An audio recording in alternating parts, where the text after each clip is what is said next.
Breaking news తెలంగాణలో హామ్ రోడ్లకు కేంద్రం గ్రీన్ సిగ్నల్ ఇచ్చింది. 25,661 కోట్ల రూపాయలతో రహదారి నిర్మాణాలకు ఆమోదం తెలిపింది. జాతీయ రహదారుల జాబితాలో తెలంగాణ నుంచి 5 హైవేలకు చోటు దక్కింది. రాష్ట్ర వ్యాప్తంగా 431 కిలోమీటర్ల రహదారుల నిర్మాణానికి అనుమతిచ్చింది.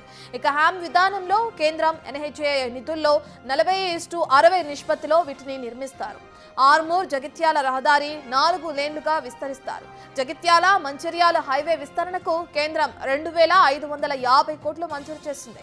జగిత్యాల కరీంనగర్ రహదారిని 2,384 కోట్లు కేటాయించారు. ఆర్మూర్ జగిత్యాల రహదారి నిర్మాణానికి 2,338 కోట్లకు ఆమోదం తెలిపింది. అలాగే హైదరాబాద్ RRR ప్రాజెక్టుకు 15,627 కోట్ల నిధులు కేటాయించింది.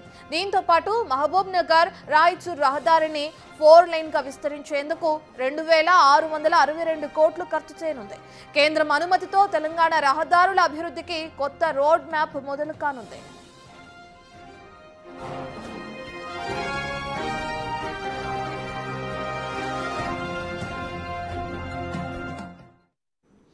తెలంగాణ ఉప ముఖ్యమంత్రి బట్టి విక్రమార్క చండీగఢ్ కు చేరుకున్నారు.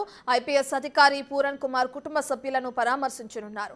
సర్వీస్ రివాల్వర్ తో అటు సీనియర్ ఐపీఎస్ ఆత్మహత్య చేసుకున్నారు. ఉన్నత స్థాయి అధికారుల వేధింపులు భరించలేక పూరన్ ఆత్మహత్య చేసుకున్నారు. ఈ వ్యవహారంలో 15 మందిపై కేసు నమోదు చేశారు.